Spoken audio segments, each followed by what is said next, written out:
Centralizing, buying time, killing people next in line. Lower classes, social slime, they don't matter. Genocide, sick from water, sick from air. Making money, they don't care. Caesar shit, force of air. Fuck them back, it's only for they war. They shoot, they kill, they massacre, rape. They burn the kids, no one makes countries. Lie to your face, fight and die. Cause God forgives.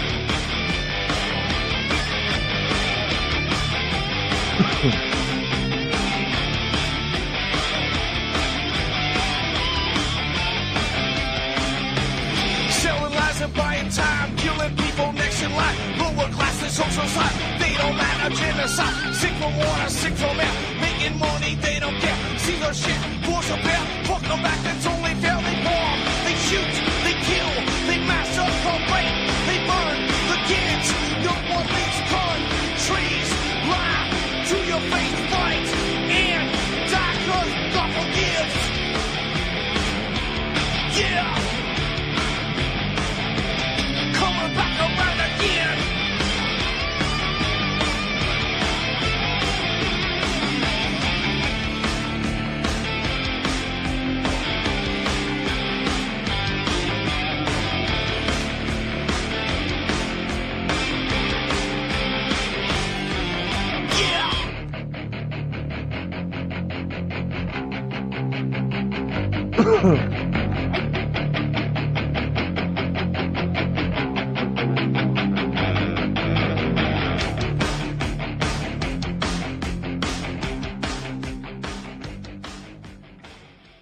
Welcome to the show. I'm your host, Ron Stevens. This is Rock the Boat right here on UCY.tv, and I'm your host for the next hour. It is the 31st of August, and it's supposed to get right frickin' cold tonight. Maybe we'll break some records and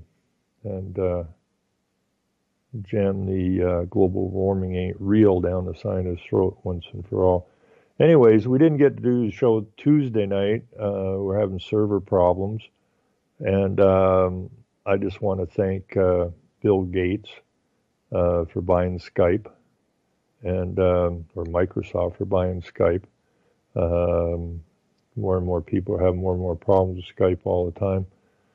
And so I don't know if Gates even still runs Microsoft or not. He's busy out trying to depopulate the planet with his vaccine regime. And so maybe he doesn't have time to make sure Skype's up and running all the time. So, anyways, I got a new sponsor. This is big news. I got a new sponsor, and I'm really happy about it because if I keep pushing the product, they promise to keep shoveling me tons of money, bagfuls apparently. And my new sponsor is Global Bacon. The bacon anyone on the globe can enjoy.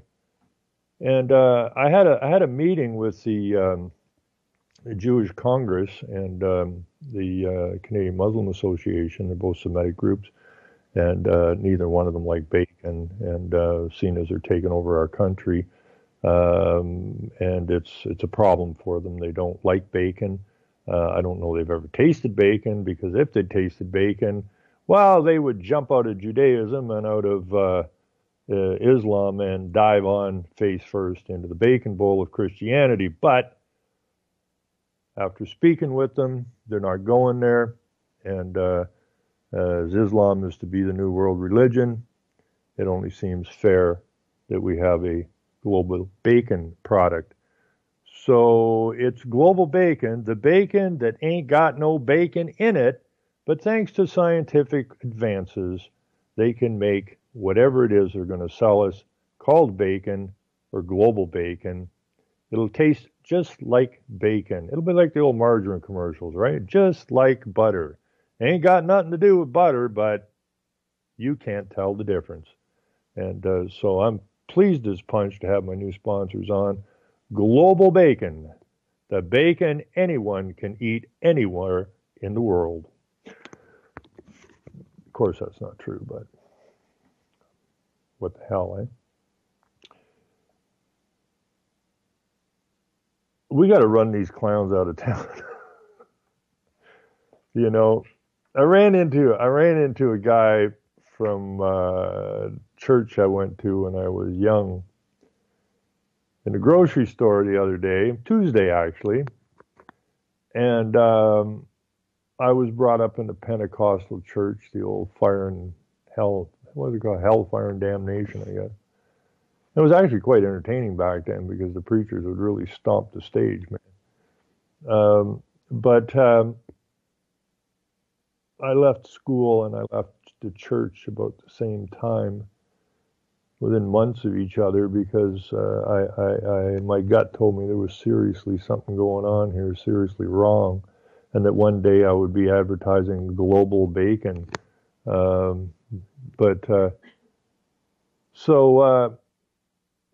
This church I used to go to, guy that's always been in the church, he's several years older than I am. And when I quit, he was always asking me to come back, and I said, no, there's something bad wrong with this place. And so when I was fighting windmills 10 years ago or whatever, I had the knives out after me pretty hard, and I was at this one meeting. I don't remember what town it was in, but I had like a 300-pound gorilla on my back, and they had youth from the church, the Pentecostal church, all dressed up in white shirts at the door as the welcoming committee for this wind farm meeting. And I used to go and trash these meetings everywhere. We did run EPCOR out of Goderich, Ontario. Took a bit.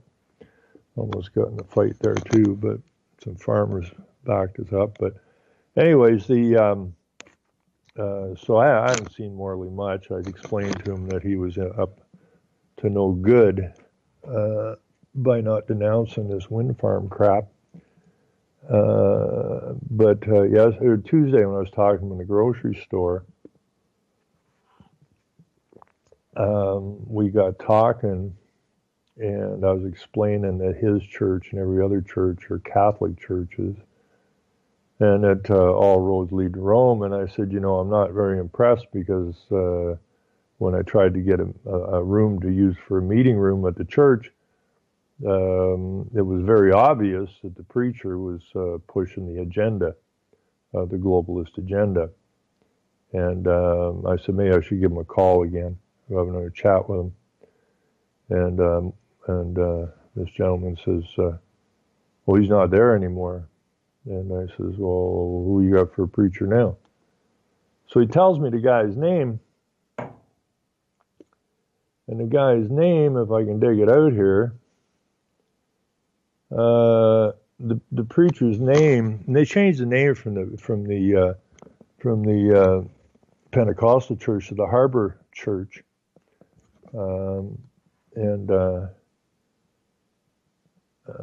So anyways, I asked the guy, I said, so what's his new preacher's name? He says, Fraz Misra.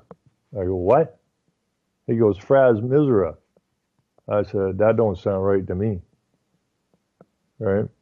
And so I said, it don't sound much like a white European name to me.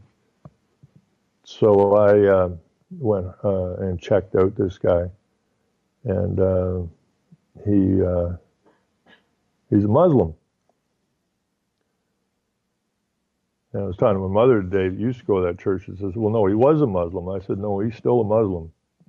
When I go through his friend page, I'm running into all kinds of people that are still pronouncing that Allah is the head honcho. And so this guy was born Muslim, and I would think these guys are acting pretty much like the Jesuits did. And if you read the Jesuit oath, it's the same thing. They're supposed to go into the Christian churches and deal with the congregation as if they care about them. When it says it in the Jesuit oath that you're supposed to pretend you're these preachers, but then of course are the Catholics, or the Vatican police force, or whatever you want to call it. And you're supposed to preach while you want all of them dead. And I see the same thing going on now with this Islamic nonsense. So he married a little white girl, and his background's a little sketchy. Grew up in Montreal, and ended up in Hamilton at a Christian college or whatever. And anything that comes out of Hamilton, Ontario, I'm very suspicious of, because Hamilton, Ontario was actually implementing Agenda 21 in 1989, and Agenda 21 wasn't signed on to till 1992. And another gentleman that I had on my show, who was a United Church preacher, who was running around trying to save the Indians and whatnot, the natives, when I had him on the show, he outed himself, and he had done his stint in Hamilton, even though he went to school in Vancouver, I believe, and then he ended up either Mexico or Peru with some priests, and then ended up back in Canada, and now the native people have caught on to the guy. So there's a lot of garbage going on. And I listened to a few of these guys. This Fraz Mizra's, what do you call him, his preaching. And I guarantee you this guy is a plant. I'm sure the people in the audience, oh, isn't this great? I mean, people are so stupid in this country, it makes me want to puke. Dumber than a box of frickin' rocks, man. I never seen a group of people so easily conned in my life as my fellow Canadians. And the same goes in America. Same goes anywhere in the West by the look of it. You know. Oh, isn't this wonderful? He was a Muslim and he converted to Christianity. Well, not really. Not really at all. But you people in the church now will sponsor Muslims into the country because your new preacher converted to Christianity. And so your mindset, I guess, would be, well, this will be great. We can bring all the Muslims in and turn them into Christians. Well, I've heard some stupid statements before, but if that's what you people in the church are thinking, you need to go see somebody to help your head because it's broken. So the infiltration is going on everywhere. Yeah, they're shoving. We've got Muslim mayors. We got Muslim attorney general in Ontario. We got a Muslim federal immigration minister. We got ragheads running our military. And oops, how'd that happen? How did that happen? Because we got conned into believing that we are immigrant nations, and that our forefathers were immigrants, and therefore we must allow all other immigrants in. That's not exactly how that works.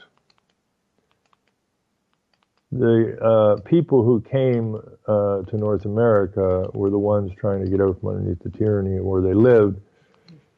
And these were the poor of the poor. These were the ones that were basically the serfs. And England needed, and France, needed bodies to populate the wastelands that they claimed. Because if you don't have a presence there, your claim is empty. So our forefathers came here, and for the most part, I'd say a very high part, were all white Christians. And that was the point of it. And now our numbers are dwindling quickly. and we're the ones that built this place. This idea, if you say, well, it's a nation. Well, okay, it's a nation. What it is, if you look at the First Nations, it says First Nations. These are the nations that were on these lands prior to our forefathers showing up. Now, it wasn't a nation, they were nations. Because they had different tribes, spoke different languages, had different cultures, different societies. And this is exactly what we're doing now, okay? This is not a nation. A nation is well, let me look it up real quick, just to get it right.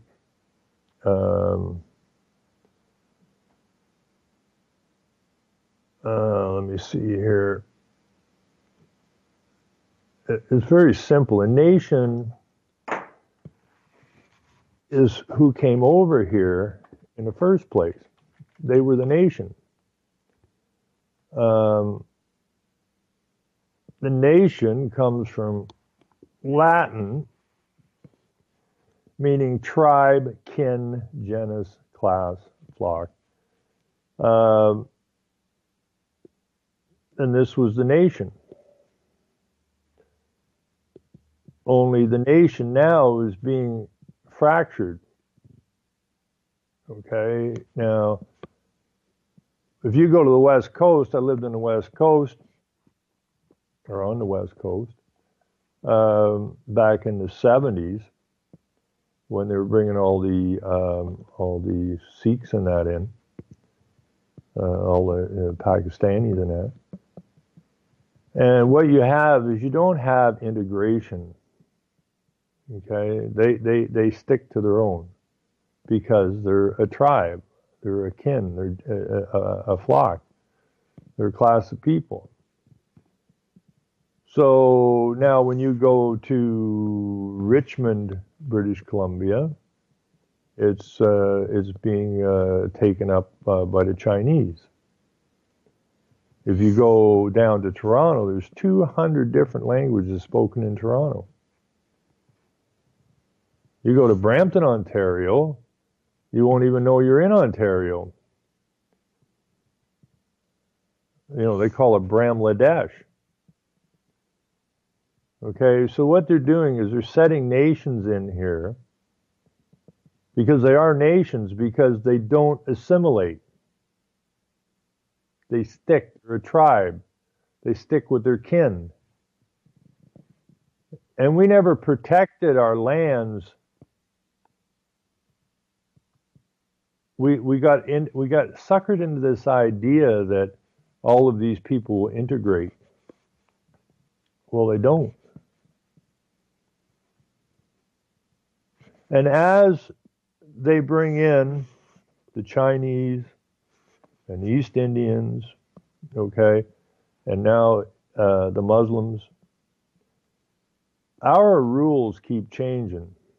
I remember the hassle that went on when the first Sikh wanted to wear his turban and his religious dagger. The people go, "What the hell is that? You want to be an RCMP? Dress like an RCMP." And the RCMP used to have a very stringent dress code, but it was religious, so he can do it. And now with the Muslims coming in, we have RCMP wearing burqas, or whatever the headgear is called. I don't think it's a burqa. That's the full gear, right? The hijab or whatever they call it. Regardless, for religious reasons. So we have to bow to the religious codes. Even though our communist prime minister, Daddy Trudeau, declared Canada a secular state. where religion has no place in the public. You can do whatever you want in private, but as far as government is concerned, it's secular. Well, if the government's secular, then why is the head of our military wearing a freaking religious headgear? And why are the Muslims allowed to wear their headgear, and the Sikhs and that allowed to wear their daggers and that? Hell, you get caught in this country with a penknife in your pocket, you're going to get busted for having a weapon. Oh, that's not religious. Sorry about that. And nobody seems to see any of this stuff.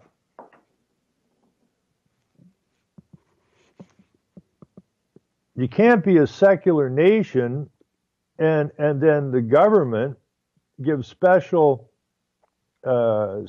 privileges to religions other than the religion that this country was founded upon. So while they're giving special religious rights, because everyone has a right to practice a religion, okay, but then wait a minute, you pulled all the Bibles out of the schools, you pulled them out of the governments, you pulled them out of the courthouse, you pulled them out of the jails, you've pulled out the Lord's Prayer out of the legislatures and the local councils, and you took religion out of the school, and now you're bringing in Muslim prayers into the schools. Does nobody get any of this stuff? Canadians are the most lackadaisically, mentally, maybe on the planet.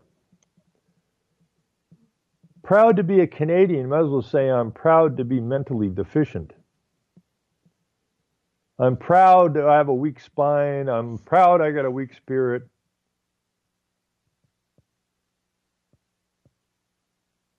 And my mind's pretty weak.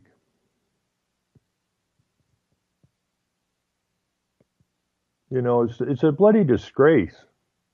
It's a disgrace to our forefathers. You know, I'm sure if they could get out of their graves, they'd start doing some headbutting and some slapping around here pretty hard.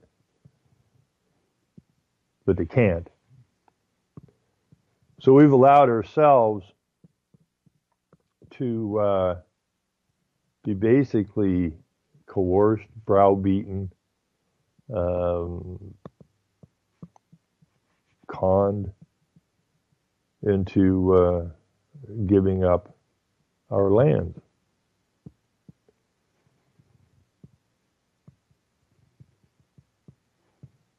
Now, I can't say anything because I'm white. And anything I say as a white man will be taken as hate speech. But I'm sure that I would get the government okay to promote global bacon.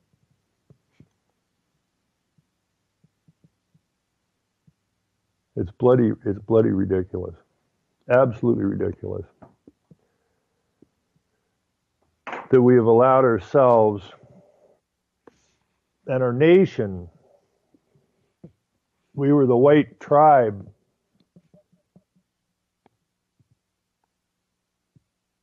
And we knew how to stand up at one point, but that seems to have gone by the wayside now. Even though I sound rather down and pessimistic, I'm still absolutely convinced that somehow, some way, that we will rise. I believe we still got our forefathers' blood running in our veins. And I do believe that we'll rise. And that we'll get all right on the back on the moral path and crush this nonsense that's going on. just got to participate a little bit. I have no idea how it is that parents allow their children to be put into these public schools.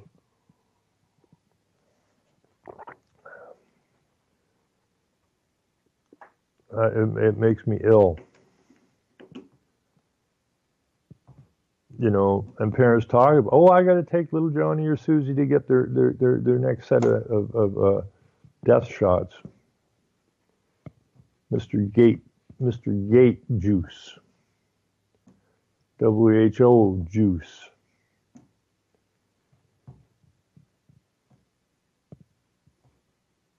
Well, isn't it wonderful? Tomorrow at the library, they're bringing in some I can never remember what you call those things. What do you call those things, those cross-dressers? Pat? Drag queens, that's it. I don't understand how parents are so stupid. And they go and they try to, I've known parents that have gone to school board meetings and that, and they basically get just told to shut up, right? And, we're going to have to do some table turning here pretty quick. You need to go out in the school board, and if they start giving you a hard time, you just start flipping their tables up on top of them. Just like this guy did way long time ago with the money changers. We're gonna have to start to stand up. I got a thing on Facebook today about a rally in Ottawa coming up. I don't know exactly sure when it's coming up. Let's see. When is this thing supposed to be?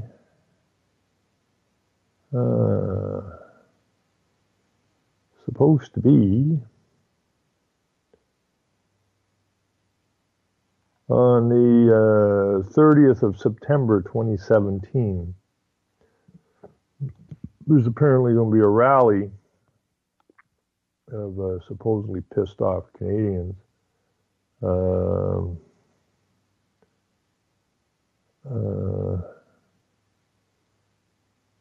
In Ottawa. Let's see what it says about it. Doesn't really say anything about it.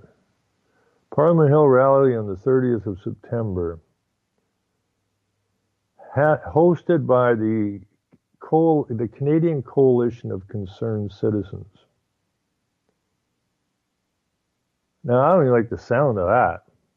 This is what makes me nuts. So you're going to have a rally on the Hill on the 30th of September. You're calling yourself Canadian, that's corporate, coalition, a group of concerned, not pissed off, citizens, which is subject, which is subservient. So you need to get a new name for this. The Coalition of Concerned Citizens. That makes no freaking sense whatsoever. I don't even like the word concerned, right? Now, I should look that up. Probably did before. Because it's a wussy word. And we're concerned. What are you concerned about? The fact that these clowns are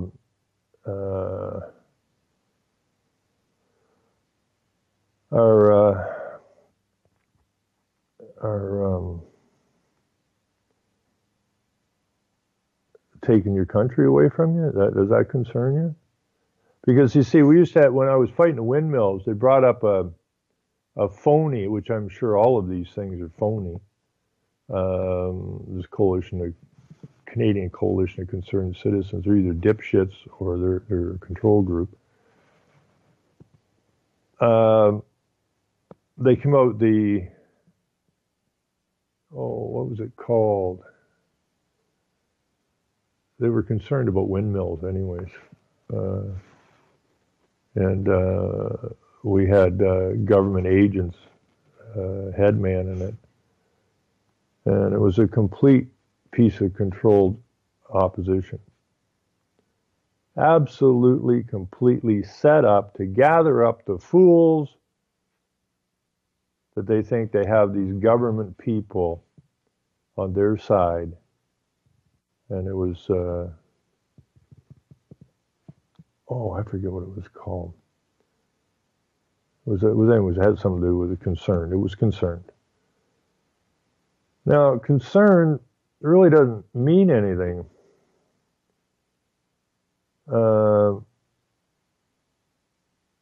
If you read this,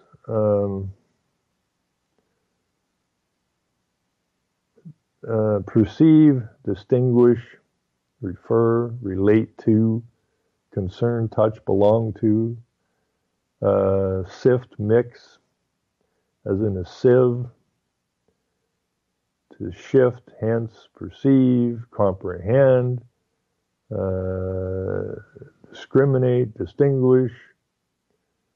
Apparently the sense of the prefix shifted to intensity in medieval Latin, meaning worry, concern, concerning, letter opening to whom it may concern. So the only thing that I can see out of this concern would be the word worry. So you're worried. And what's that going to accomplish? We're worried subjects of the crown. That makes you a serf, a pawn, a peon.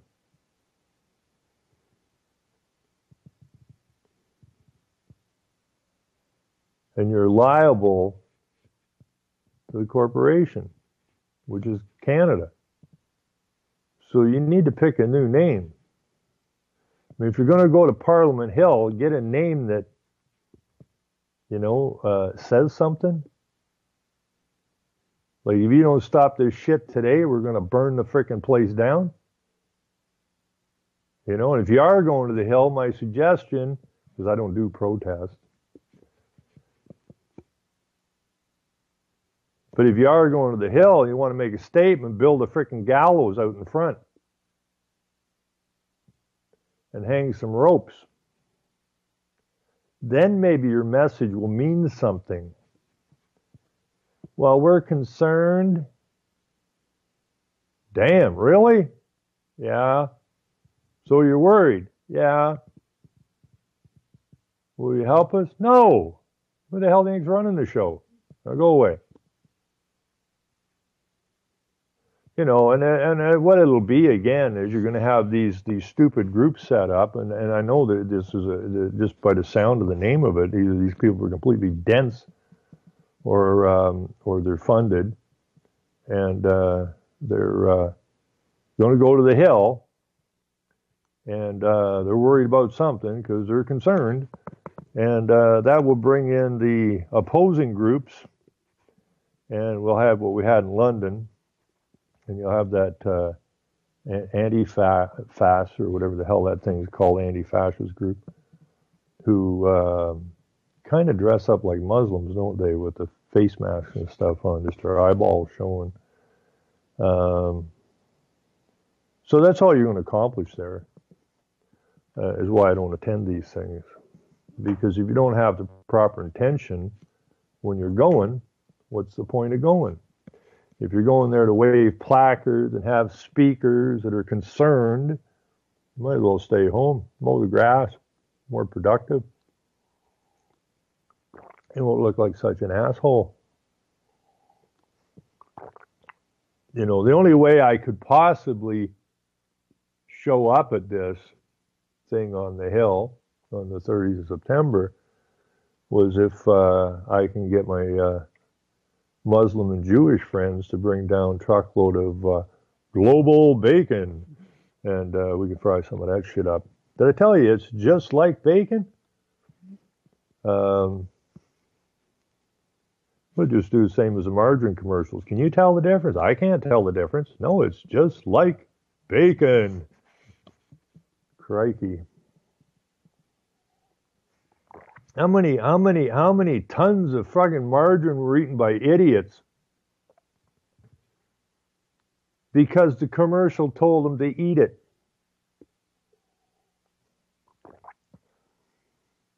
It's all the media telling everybody, love Muslims. And you knew this country was in trouble at the beginning. It was a Judeo-Christian country. Who's that put in front and above the Christians? The Jews. It's not Christian Judeo, it's Judeo-Christian. And who killed your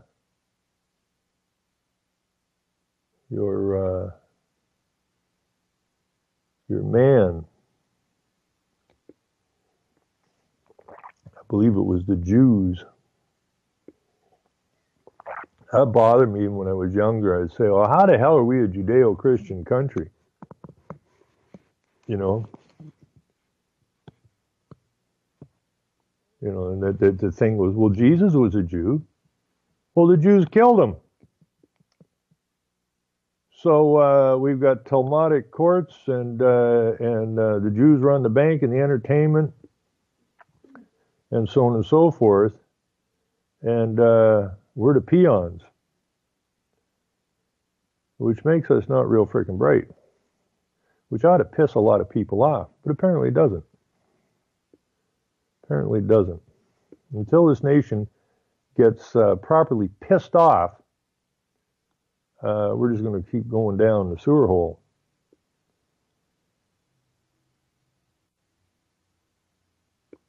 And that's a fact. Now,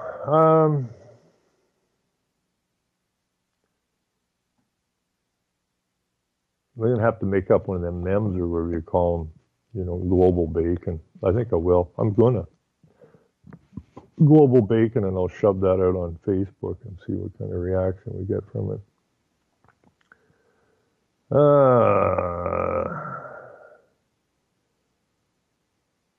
Now this is something I don't think I brought this up before. This is not a new. Well, it's fairly new, but London, Ontario. Okay, the mayor put out a big thing about white racists and hate speech and all this kind of crap. And London, Ontario, from what I heard, is like 20% Arabic now. So roll over, Whitey. So here's a story. Now, I don't know how many Canadian men, young men, very young men, died in World War I. A shitload of them. But here again, London, Ontario. London, Ontario. Might as well just stick a Muslim mayor in London, Ontario, like they got in London, England. That would level things out a little bit.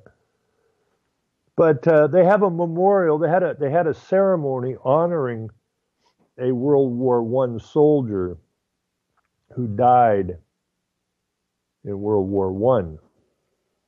And this is in London, Ontario. Hassan Amat, one of thousands of soldiers who died in the Battle of Hill 70 in 1972. So they did a memorial for him, or a ceremony for him. So thousands of soldiers died in this Battle of the Hill 70 in 1917. Now, are they having a ceremony to honor the thousands who died in the battle? No. They're having a ceremony in London, Ontario. They had it. This is from August the 20th.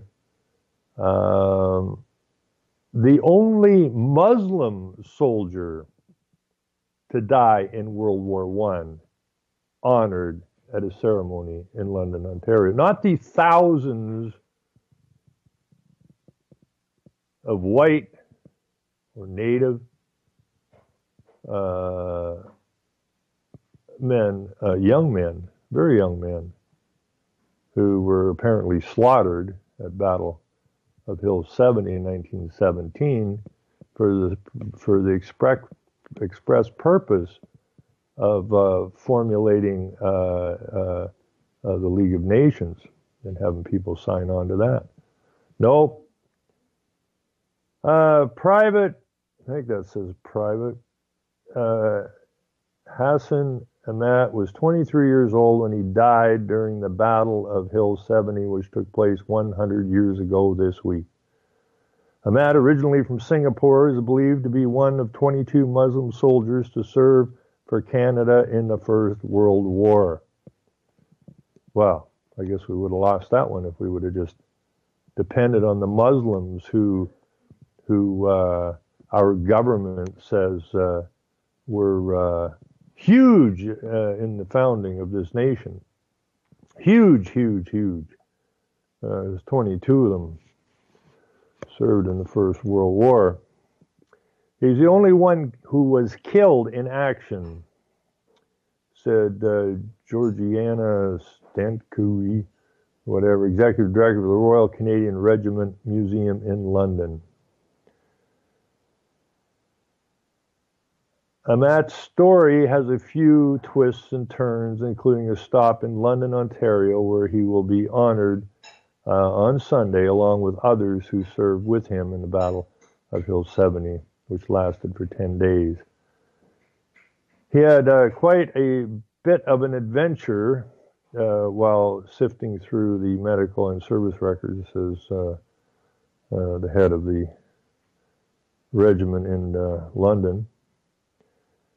Amat was first rejected by the Royal Canadian Regiment when they said he was unfit to serve, but did enlist in New Brunswick. When asked if he had any military service, he replied, 5 minutes in the RCR. Killed in action, was deployed to France with the 1st Canadian Infantry Battalion out of London, where he was hospitalized with influenza 3 times while suffering from bronchitis and gum disease. What we know is that his unit was engaged in various other battles, including Vimy. Amat was also known. Amat has no known grave, but his name is listed on the Vimy Memorial. The Battle of Hill 70 was fought shortly after Vimy by the Canadian Corps, led for the first time by Canadian officer Arthur Currie. They were fighting back and forth for maybe 5 kilometers of territory, and we're losing 10 to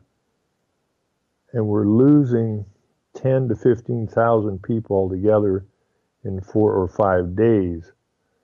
It's named the Battle of Hill 70 because the fight was waged over a high piece of land near the town of Lens, then occupied by German forces. The ceremony at the Worsley Barracks cenotaph starts Sunday at 11:45. So, at this point in time, the media, the governments, federal, provincial, and municipal, are scratching anywhere and everywhere they can to find anything positive of a Muslim that they can put out in the media. And that makes me want to puke. I still haven't had a chance. Maybe I'll do it tomorrow. I've been meaning to call the mayor's office in London, Ontario, and have a bit of a chinwag with them. Hopefully I can get that done tomorrow. And then we'll record it and see what we got. So that's, the only Canadian Muslim soldier to die in World War I honored at a ceremony in London, Ontario. And what they say was dying. What was that number?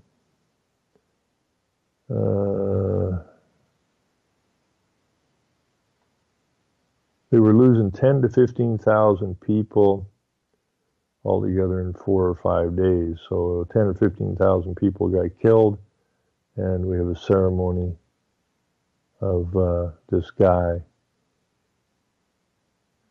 who was a Muslim. And fuck the other 14,499. And apparently it just keeps getting better because here we go again. This is an older story. When is this from? Oh, no, it's not an older story. It's August 24th. It's 4 days after the only Muslim ever killed in World War I had a ceremony. RCMP allows Muslim women Mounties to wear the hijab. The Mounties have adopted a new uniform policy to allow female Muslim officers to wear the hijab. Scott Bardsley, spokesman for the Public Safety Minister, Ralph Goodale, confirmed that RCMP Commissioner Bob Paulson recently approved an addition to the uniform policy to allow women officers to wear the head scarf if they so choose. Royal Canadian Mounted Police is a progressive and inclusive. Are you fucking serious? Right? Progressive and inclusive. Okay? And every morning we kiss Satan's ass. Inclusive police service that values and respects persons of all culture and religious backgrounds, Bardley said in an email. Male members of the Sikh faith have been able to wear the turban as part of the RCMP uniform since the early 90s, he noted. That right was won by Singh Dhillon, a young practicing Sikh who wanted to become a Mountie, but also wanted to wear a turban on the job. The federal government decision in 1990 to end the ban and allow him provoked emotional debate and widespread protests across Canada. And see what your protesting accomplished, people? Absolutely squat.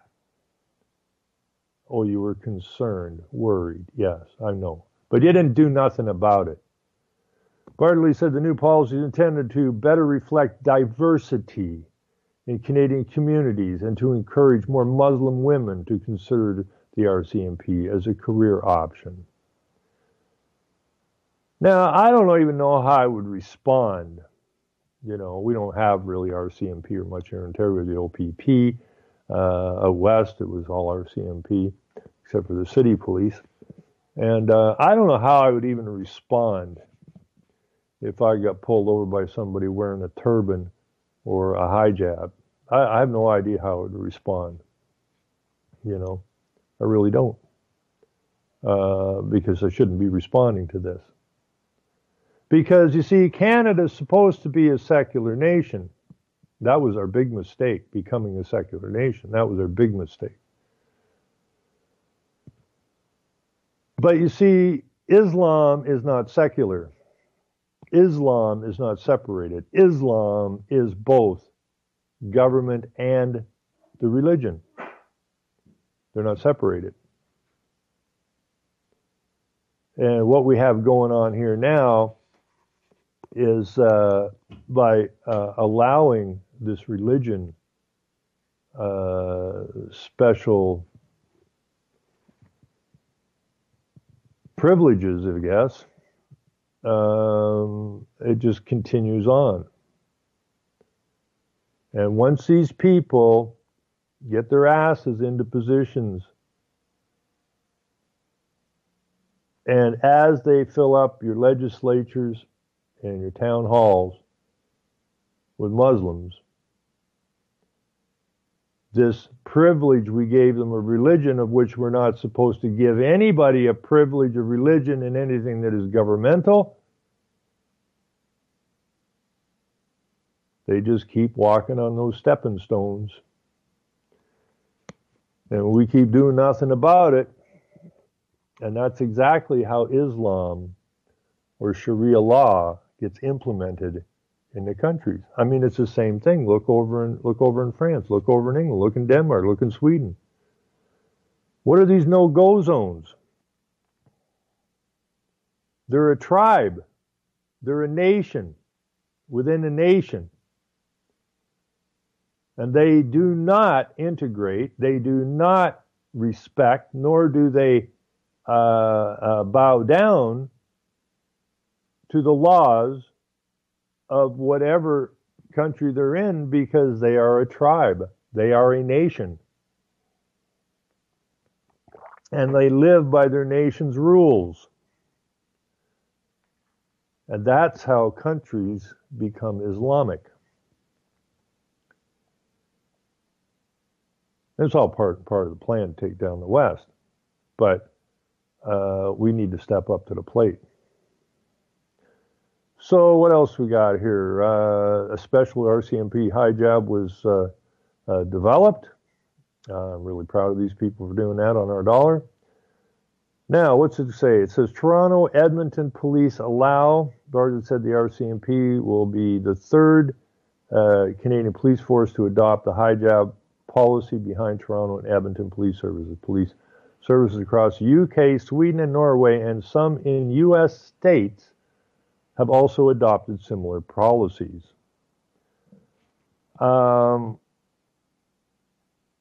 So there you go. You know, this is spreading. And we are the ones that are going to end up on the short end of the stick. Because your governments are doing as they're told to do, which is take you down. And that's exactly what they're doing. And it needs to stop. Well, in 1990, there was initial reluctance to allow Sikh RCMP officers to wear the turban as part of their uniforms. Canadians have since embraced the change, and we expect that this will be the same with the decision to allow the hijab, said the Council's Communications Director, Amira Engelwabi, in a release. Now, that sounds not white European, I'm thinking, not. But this is the way it goes. And it's the way it will continue to go. The Canadian Muslim population is growing, and this decision will help reflect the richness and diversity of our country, as well as open up career options for minorities.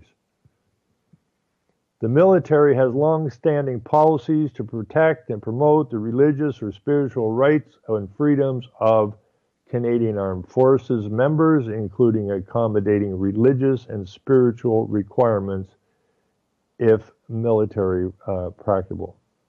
The CAF would evaluate a request taking into account the religion's beliefs of the member and make a decision based on safety and operational considerations, spokesman Daniel Bollier said in an email.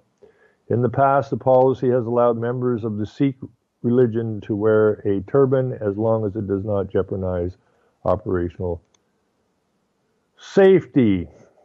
He noted that Lieutenant whatever became the first CAF member to wear the hijab in 1996.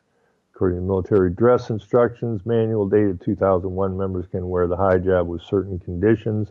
For spiritual and religious reasons, members are authorized to wear the hijab, provided that any danger should be avoided when they carry some types of operational gear, parts such as gas mask or oxygen mask or an explosive belt. Just put that part in. In case of real danger, these members shall modify their hair stylings or hijab or both in a way that will allow them to wear the requested gear. This is beyond reasonable. Meanwhile, I don't understand. I haven't even looked at this, and I'm going to look at it right now. Hopefully, I got a couple minutes to look at it. This blows me away. Now, down in America, they're knocking down statues, and you can't have a Confederate flag, and just wiping the old history slate clean. And I haven't looked at this yet, but Sir John A. Macdonald is the founder of Canada, basically. should John A. MacDonald's name be removed from schools? It is at least a question worth asking. Now, I don't know what this guy did exactly to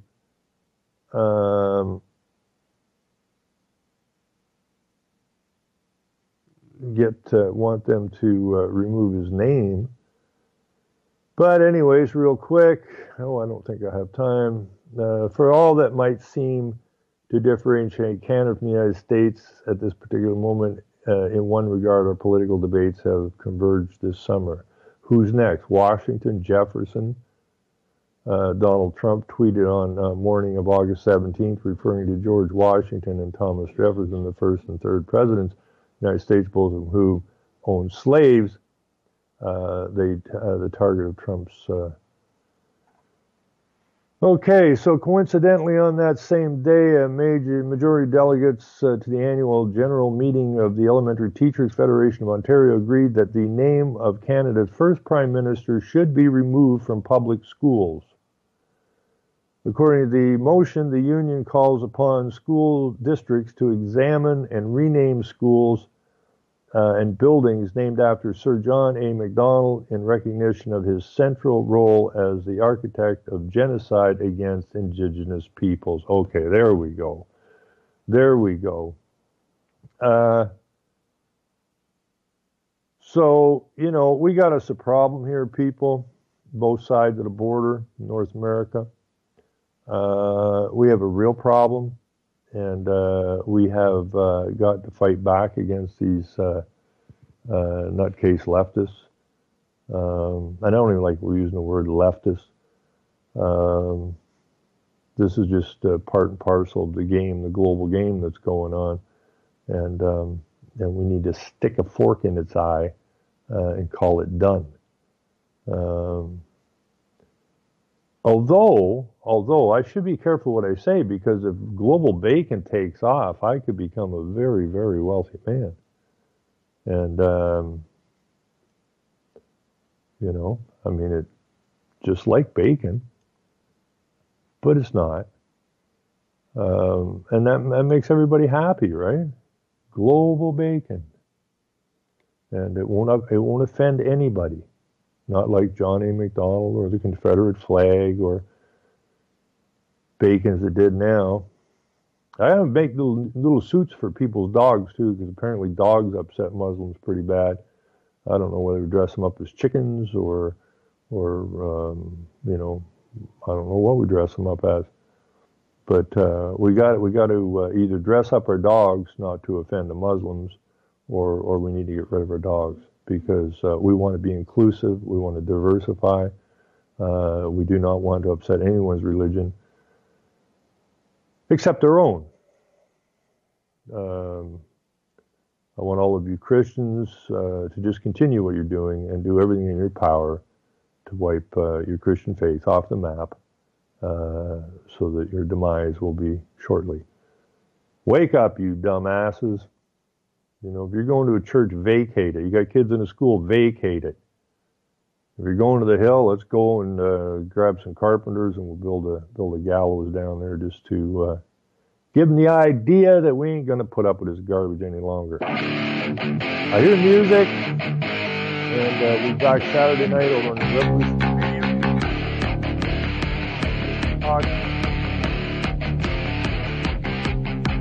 Selling lies and buying time, killing people next in line. Lower class and social slime, they don't matter. Genocide, sick from water, sick from air. Making money, they don't care. Caesar shit, force of air. Fuck them back, it's only for they war. They shoot.